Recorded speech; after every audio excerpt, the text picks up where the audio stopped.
Otra vez, bienvenidos. Este es el video 4 del tema 2 y es el último de este tema.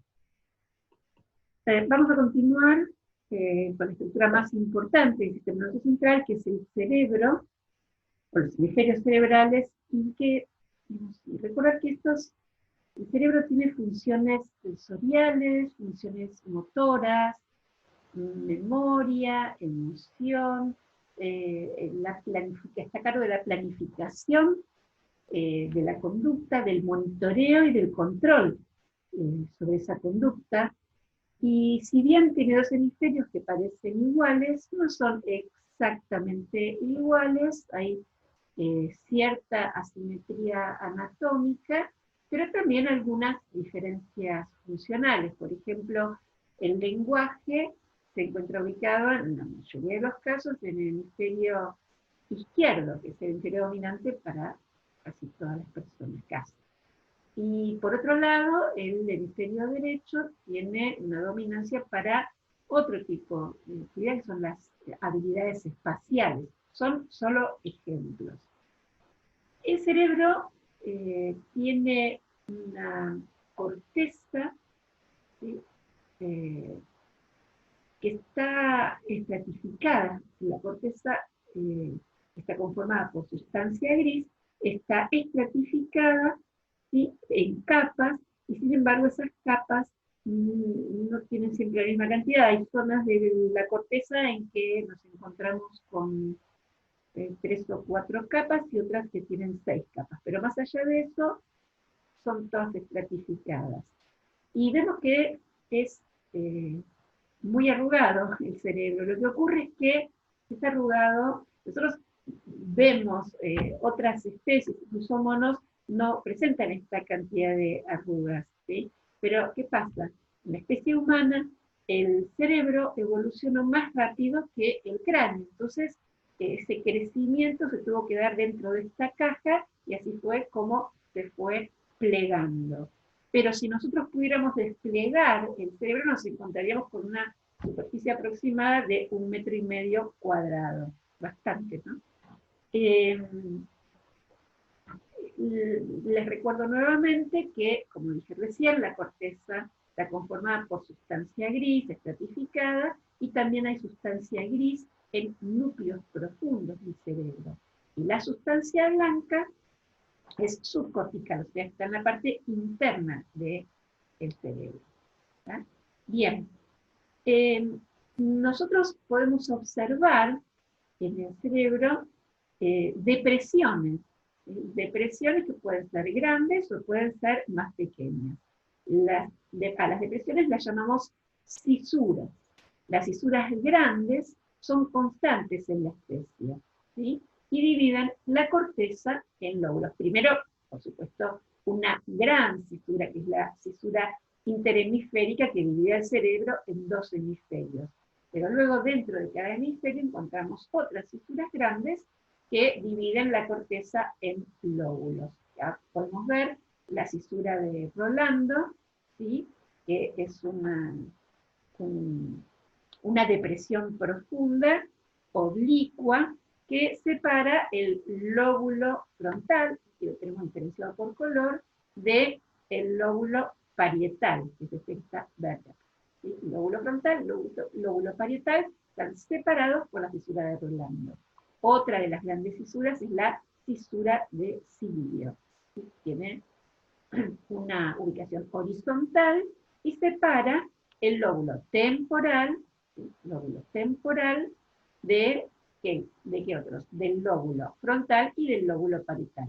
¿Sí? Fisura de Silvio separa el lóbulo temporal de los lóbulos parietal y frontal. ¿Sí? Después hay otra que en realidad no es una fisura tan destacada, ¿sí? Es más bien imaginaria, ¿sí? Y es occipital, ¿sí? O parieto-occipital. Aquí la vemos, fisura parieto-occipital, ¿sí? Que separa a el lóbulo occipital del parietal y del temporal. Muy bien. Ahora, hay otras fisuras que son pequeñas, otras depresiones pequeñas y que son variables entre individuos de la especie y que separan regiones que llamamos circunvoluciones, ¿sí? Por ejemplo, aquí tenemos el lóbulo frontal que está atravesado por pequeñas depresiones, ¿sí? Que separan regiones más elevadas, que quedan más elevadas en contraste, ¿sí? Y acá tenemos destacada una que es la, digamos, quedan circunvoluciones. Acá tenemos la circunvolución frontal media. ¿Sí? Entonces, 1, 2 y 3, circunvolución frontal media. Van tomando sus nombres. ¿Sí? Entonces, cisuras grandes, la más grande, la cisura interhemisférica, y después dentro de cada hemisferio, cisura de Rolando y cisura de Silvio. Muy por detrás, la cisura parieto-occipital. ¿Sí? Entonces separan, cada hemisferio lo separan en lóbulos. ¿Sí? Ahora, dentro de los lóbulos encontramos depresiones menores a las de la que vimos recién, y esas depresiones menores, las fisuras pequeñas, van a determinar las distintas circunvoluciones dentro de cada uno de los lóbulos. Bien. Vemos acá, entonces, separados los lóbulos. El lóbulo frontal, ¿sí? El lóbulo parietal, el lóbulo temporal, el lóbulo occipital, y tenemos bonus track. ¿Por qué? Porque existe otro lóbulo, ¿sí? Que es el lóbulo de la ínsula, que no lo podemos ver en esta imagen. ¿Por qué? Porque está al fondo de la cisura de Silvio. Entonces, tenemos que separar los lóbulos temporal y frontal para poder observar el lóbulo de la ínsula. Y además, hay una prolongación interna del lóbulo temporal, ¿sí? A la que también esa prolongación interna se la llama también lóbulo temporal medial, ¿sí? Que contiene una formación hipocámpica. ¿Sí? Y entonces acá no está marcado en color, pero aquí debajo se encuentra una circunvolución a la que llamamos circunvolución parahipocámpica, ¿sí? O giro parahipocampal. Esto que está en verde es el cíngulo, la corteza del cíngulo, cíngulo con C, ¿sí? Corteza singular o circunvolución del cíngulo. Bien. Estos lóbulos, perdón, aquí los vimos en un lateral, ¿sí? De uno de los hemisferios. Pero esos lóbulos tienen continuidad, ¿sí? El lóbulo frontal, el lóbulo parietal, el lóbulo occipital, ¿sí? Podemos ver cómo continúan, ¿sí? Por debajo, ¿sí? En la parte ventral, ¿sí? Pero también en la parte media. Si nosotros observamos, esta es la parte media del hemisferio, o medial, y miren cómo se ve la continuidad de los lóbulos. El lóbulo temporal también tiene continuidad, pero tenemos que cortar algunas estructuras para poder observar. Esta es una vista ventral, es una vista lateral. Entonces, vemos que no es solo lo que solemos ver en los dibujos clásicos, sino que continúan hacia adentro. Debemos pegar una vueltita y en la parte lateral, en la parte medial podemos también ver el lóbulo temporal, disculpen. Podemos también ver el lóbulo frontal, el lóbulo parietal y en el dibujo el lóbulo occipital. Bien, nos vamos a observar estos mapas muy particulares, ¿sí? Que se llaman áreas corticales histológicas o citoarquitectónicas, ¿sí? Que digamos, desde lo histológico, de los tejidos, ¿sí? Vemos que la corteza es heterogénea, ¿sí? Habíamos dicho antes que estaba compuesta por 6 capas, ¿sí? Y que en algunas zonas teníamos menos capas, ¿sí? Pero estas capas son diferentes, de acuerdo a los lugares de la corteza, la zona de la corteza. Entonces, se usa este tipo de citoarquitectura, ¿sí? Para diferenciar áreas y también para trazar mapas. Entonces, eh, la disposición, la estructura de los cuerpos neuronales, ¿sí?, que hay en la sustancia gris de la corteza son diferentes y permiten trazar mapas de acuerdo justamente a esas diferencias. En algunos casos, eh, las áreas citoarquitectónicas coinciden con áreas funcionales, ¿sí? Particularmente, lo que vamos a ver con mayor detalle, las áreas primarias, tanto sensoriales como motoras. Pero no hay tanta coincidencia con otras, o por lo menos no se conocen hasta el momento, ¿sí? Entonces, esto que ustedes están viendo acá es la citoarquitectura o las áreas corticales histológicas y funcionales propuestas por Brodmann. Se sigue utilizando esta nomenclatura y es por eso que también que lo estamos mostrando, ¿sí? El 44, etc. Vamos a ir nombrándolo, ¿sí? Las áreas funcionales de la corteza cerebral, ¿sí?, están bien diferenciadas. Nos encontramos con áreas de procesamiento sensorial, áreas involucradas en la actividad motora, áreas de sistemas reguladores y también áreas de sistemas de almacenamiento como el sistema Nésico. Cuando hablamos de áreas de procesamiento sensorial, hablamos de ingreso de información. Si hablamos de sensorial, hablamos de ingreso, y para que la información ingrese, entonces necesitamos contar con receptores específicos para cada sistema que transformen la energía de la que se trate en el único idioma que nuestro sistema nervioso comprende, que son las descargas eléctricas, ¿sí? Entonces, estos receptores van a transformar o transcodificar un tipo de energía en otro, son los únicos que pueden hacerlo, y van a pasar la información a las siguientes neuronas, y así se va a conformar la vía, o va a iniciar una vía sensorial. Las vías sensoriales, que son las fibras nerviosas, los nervios sensoriales, ¿sí?, tienen estaciones de relevo. ¿Qué quiere decir? Hay neuronas que pueden ser muy largas, por ejemplo.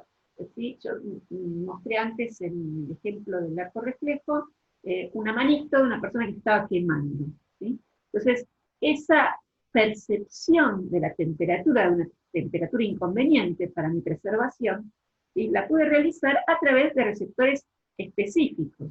Los receptores pasaron la información, digamos, lo tradujeron en potenciales de descarga, y siguió el recorrido de la vía sensorial. Pero esa neurona, ¿sí?, puede ser muy larga, puede ir desde el dedo que estaba marcado en el dibujito, incluso hasta la médula.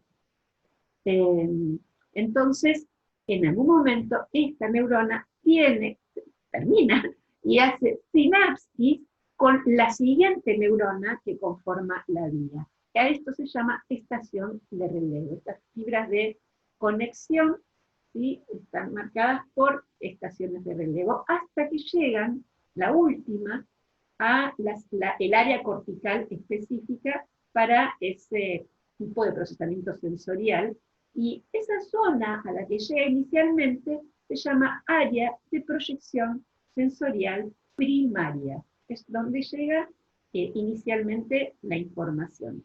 Estas áreas de proyección primaria son diferentes para cada tipo, cada sistema sensorial, pero además incluso dentro de un sistema sensorial las hay diferenciadas.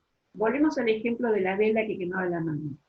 Este es el sistema somatosensorial, pero el sistema somatosensorial está preparado con distintos tipos de receptores para sensar información también de dolor o sensar información de distintas texturas, información de los movimientos, la postura de los pequeños ligamentos que me informan cómo estoy ubicada en el espacio. Cada una va a tener su área específica de proyección sensorial primaria, porque ahí la información es de un solo tipo, no se une con otro tipo de información. ¿Sí? Bien, entonces, estas áreas primarias procesan una única modalidad de información. ¿Sí? Tenemos áreas de proyección primaria visuales que van, digamos, llega la información de la retina hacia el lóbulo occipital, hacia el área primaria del lóbulo occipital, áreas de proyección primaria auditiva, donde la información va desde el oído hasta el lóbulo temporal, áreas de proyección primaria somatosensitiva, como la que expliqué, de la vela o del tacto, ¿sí? De la vela me refería a la temperatura, el tacto, que llegan al lóbulo parietal. También hay áreas primarias para el área, para la salida del sistema nervioso central. Es decir, para el área, existe el área primaria motora, ¿sí? Que la llamamos corteza motora primaria, que es el último escalón antes de enviar la información a los segmentos corporales específicos sobre los que va a actuar. ¿Sí? Al revés que en la entrada, donde están llegando, de aquí está saliendo la información. Estas áreas primarias reciben informaciones específicas, como dijimos recién. Volvemos a tomar el ejemplo del sistema somatosensorial, que tiene distintos tipos de información, ¿sí? Para el dolor, la temperatura, la propiocepción, etc. En las áreas secundarias se va a procesar más de un tipo diferente de información, pero siempre perteneciente al mismo sistema. En el ejemplo que acabo de retomar, podemos tener un área secundaria somatosensitiva. Entonces, ¿qué tipo de información se va a combinar acá? Información sobre dolor, tacto, propiocepción, pero nunca con las de otros sistemas sensoriales. En cambio, existen otras áreas llamadas terciarias. ¿Sí? Las áreas terciarias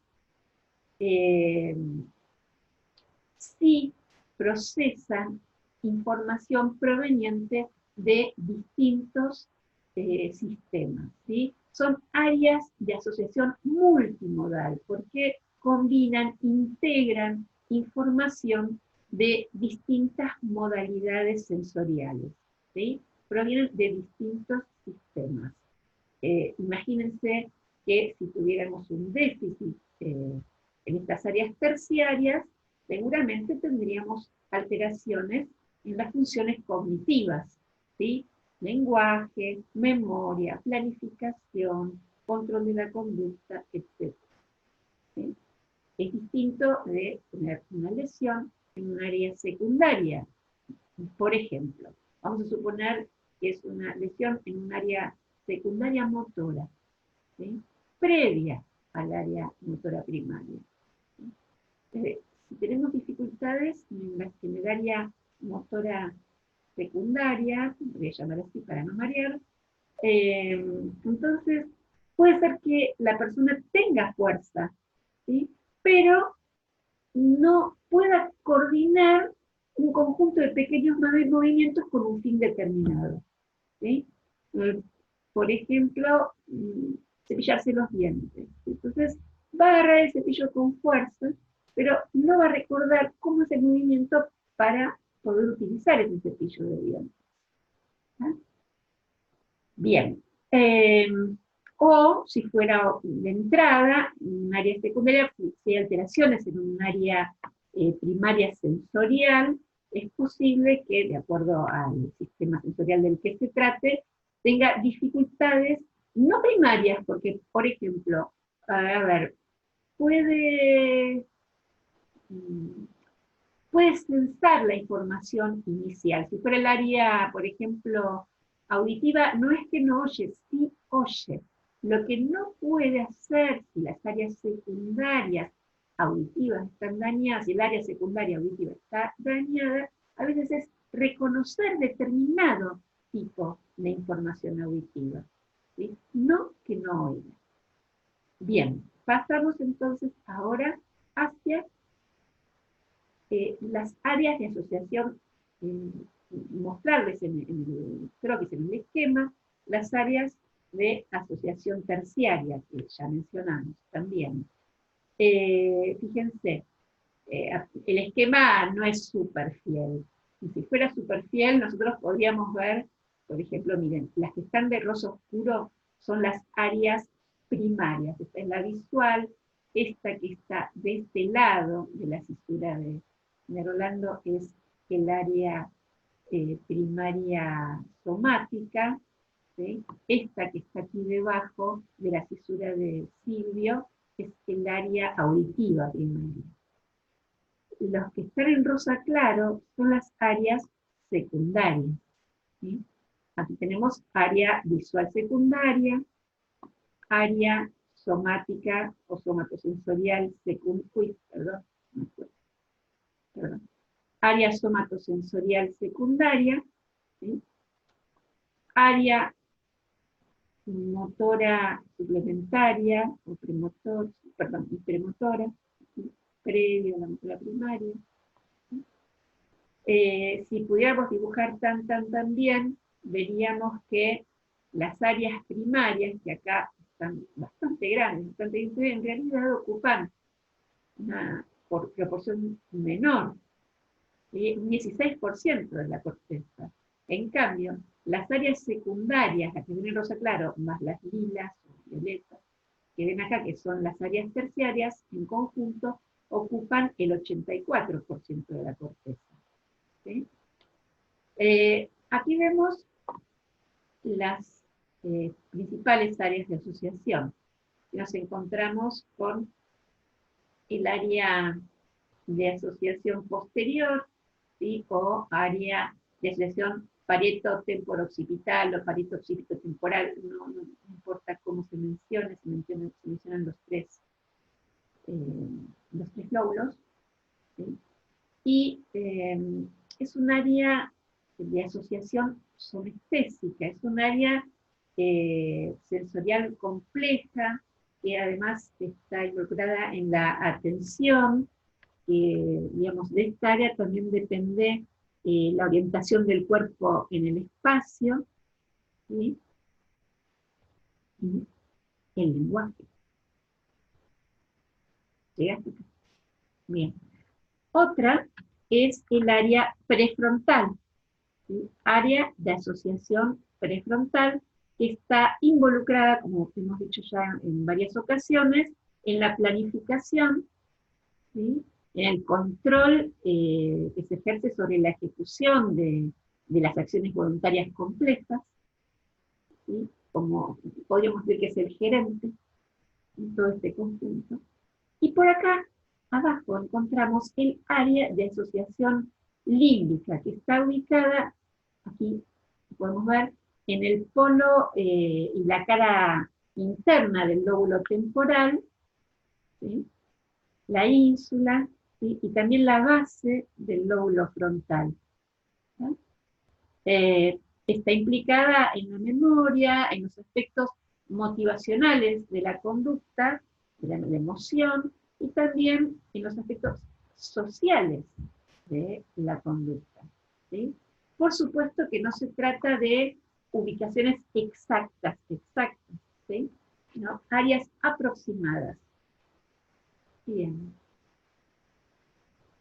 Nos falta decir cómo son los principales caminos de conexión, de paso de información, y también hablar de las formaciones grises que mencionamos. Respecto de las fibras, de las conexiones, tenemos tres tipos de fibras. Las fibras, ya sabemos, son sustancia blanca. Las fibras de proyección, ¿sí? Que unen información de corteza con los núcleos de la base, que está en la profundidad del cerebro, los núcleos del tronco y de la médula. ¿Sí? Esas son las fibras de proyección. Van de corteza, ¿sí? Por debajo, ya vemos que la corteza es gris y estamos hablando de fibras blancas, ¿sí? Sustancia blanca. Entonces, las de proyección proyectan información que va de corteza hacia núcleos de la base, tronco y médula. Otras son las fibras de asociación.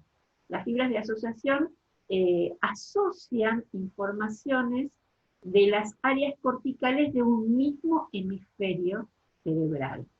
En cambio, las fibras comisurales son las que conectan los dos hemisferios, o sea, conectan las áreas corticales que están ubicadas en diferentes hemisferios.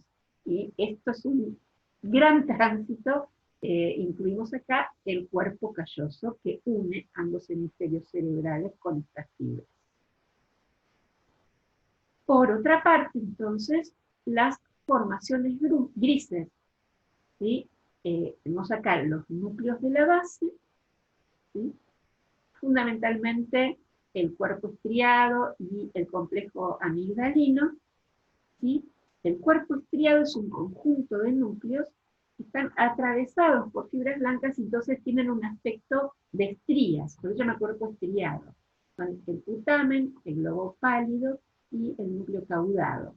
Están implicados los núcleos del cuerpo caudado, del cuerpo estriado, están implicados en funciones motoras.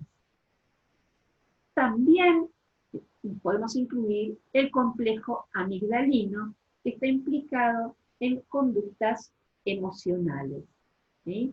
Miedo, furia, etc. Y otra estructura que no son formaciones grises, pero la vamos a incluir aquí, que son las del hipocampo relacionadas con la memoria. En un esquema, ¿sí? En un corte frontal o coronal, ¿sí? Podemos observar esto que acabamos de ver en la anterior. ¿Sí? Vemos acá el núcleo caudado, chiquitito, ¿sí? el putamen, aquí, ven que hay tres, bien, acá está el putamen, este del medio es el globo pálido, este pequeño el caudado. Acá vemos un núcleo más pequeño, que es sustancia negra, ¿sí? Acá vemos una formación grande, que es la del tálamo. ¿Sí? Volvemos entonces, el estriado, putamen, globo pálido, caudado, y por otro lado hablamos de complejo amigdalino, y aparte del hipocampo. Muy bien. Entonces, llegamos al final de este viaje, vimos divisiones del sistema nervioso, central, periférico, y el periférico con sus divisiones, ¿sí? Somático y sistema autonómico. Y el autonómico diferenciado en simpático y parasimpático. Hablamos de qué está conformada la sustancia gris, los somas de las neuronas, y la sustancia blanca, los axones, y dónde están ubicados en forma periférica, en la corteza cerebral, en la del cerebelo, y también en los núcleos grises que profundos del encéfalo, y la sustancia blanca está en la parte media, interna del cerebro. Ahora, en la médula vimos que la sustancia gris está en la parte del centro y la sustancia blanca en la periferia. Hablamos también de la entrada de información, vías aferentes, y de la salida o egreso de información, vías eferentes. Observamos cuáles son los ejes y planos que nos permiten orientarnos dentro del sistema nervioso y de las principales regiones del sistema nervioso humano. ¿Sí? En un orden rostro y caudal, los hemisferios cerebrales, el diencéfalo, el cerebelo, el tronco encefálico y la médula espinal. Así que espero que les sirva de recorrido y les agradezco mucho que hayan llegado hasta acá, que no es poco. Bueno, nos veremos en otra clase sin lugar a dudas.